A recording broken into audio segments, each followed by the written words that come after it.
Asset-backed securities. Let me break this down for you. Securities here means bonds.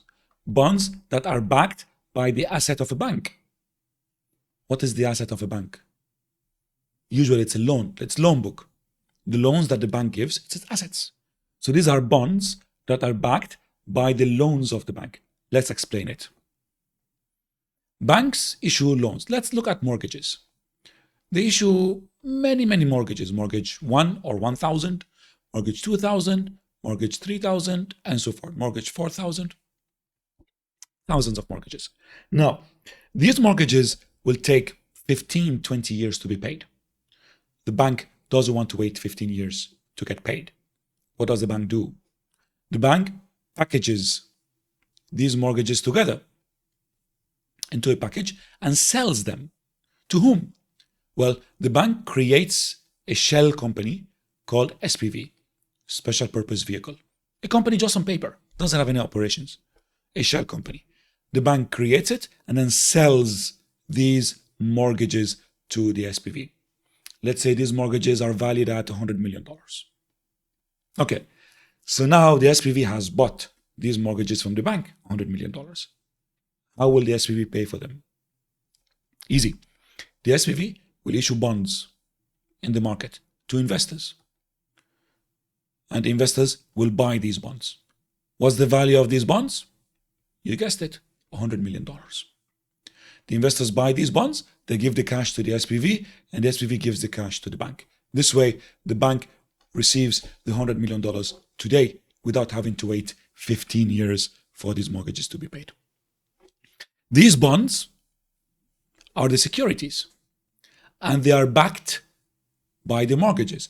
How? Well, the coupon on the bonds comes from these mortgages. When these mortgages are paid, they are transferred to the SPV, and SPV pays the coupon to the bondholders. The nominal value of the capital of the bond is paid to the bondholders from the mortgages. So these bonds are backed, secured by the mortgages. If these mortgages are excellent mortgages, given to people with a good credit history, then these bonds are excellent bonds. They will get a high rating. If these mortgages are bad mortgages, subprime mortgages, 2008 financial crisis, if these are subprime mortgages, then these bonds are going to be junk bonds. So this is what asset-backed securities are. They are bonds, securities here means bonds, that are backed by the asset of the bank. Sometimes we call them mortgage-backed securities, MBS. Yeah. Sometimes you don't need to mortgages. The bank can package its credit card loans, its personal loans, any of its assets. The bank can package and sell them. Yields. What's the yield on a bond? So a yield on any investment is how much you earn on it, right? So let's say you buy a bond and the price of the bond is $103. Nice. And the coupon on the bond is 5%. Okay? And the maturity on the bond will mature, will expire in 3 years. Good. First thing first, how do we calculate the flat yield? Sometimes called the running yield. It's very easy. It's the coupon over the market price. What's the coupon? The coupon is 5%. 5% of nominal, always. So $5. So I'm going to earn $5 of coupon. What's the market price? I bought at 103. That means my annual running flat yield is probably somewhere around 4.8%, if I'm not mistaken. Good. That's the flat yield. But an investor knows that if he holds on to this bond, until maturity, he is going to suffer a loss. What is that loss? It's here. He bought that bond at 103. On maturity, the issuer is going to take that bond from him, and the issuer is going to give him only $100.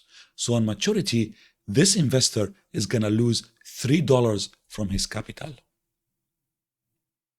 on maturity. So thinking now, the investor would say, fine, I'm going to lose $3 of my capital on maturity.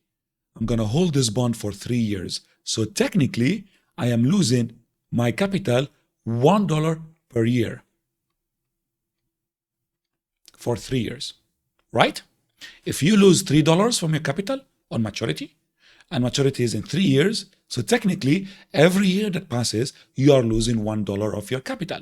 So if somebody asks me how much you are making on this bond, I can't say I'm making 4.8% because the 4.8% only considers the coupon I'm earning. If I'm going to calculate all of my earnings, I am earning a $5 coupon, but I am losing $1 of my capital every year.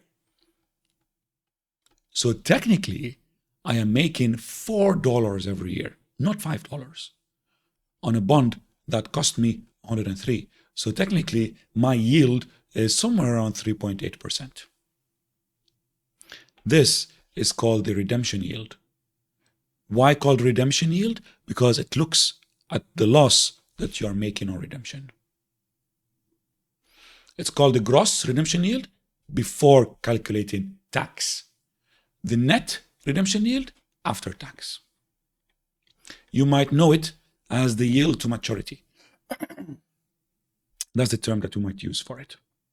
So if you buy a bond above the nominal, remember nominal is $100. If you buy it above the nominal, you are going to lose on redemption. And because you lose on redemption, your redemption yield is going to absorb that loss. Your redemption yield is going to be less than your annual yield because it absorbed that loss. If you buy a bond above the nominal value, your redemption yield will be lower than your annual yield. In our example, redemption yield was 3.8%. Our annual yield was 4.8%. What if you buy the bond below par? You buy it at 97. This way, the issuer will take it from you and they will give you $100 on maturity. You've made $3 of profit. So every year that passes, you're actually gaining on your capital. So you actually add $1 here. So your redemption yield will become probably 5.8%. So the redemption, if you buy a bond below par, let's say 97, you're going to make a gain on redemption. Your redemption yield will absorb that gain, and your redemption yield will be higher than your annual yield. Your annual yield is fixed. It looks at the fixed coupon over the price. And the yield curve, the yield curve is a science by itself. It's a complete science by itself. It can get very, very difficult and complicated with the yield curve. Lucky for you, this is not a qualification for it. This is an introduction to investments. So we only need to know one thing on the yield curve. We only get one question on the yield curve, if it comes. What does the yield curve show you? It shows me the relationship between the yield and the maturity. Simple. If I have a bond that has a 1-year maturity and a 2-year maturity and a 3-year maturity, the 1-year maturity is going to pay me little coupon, little yield. The 2-year is going to pay me more yield, and the 3-year is going to pay me even higher yield. This is called the normal curve.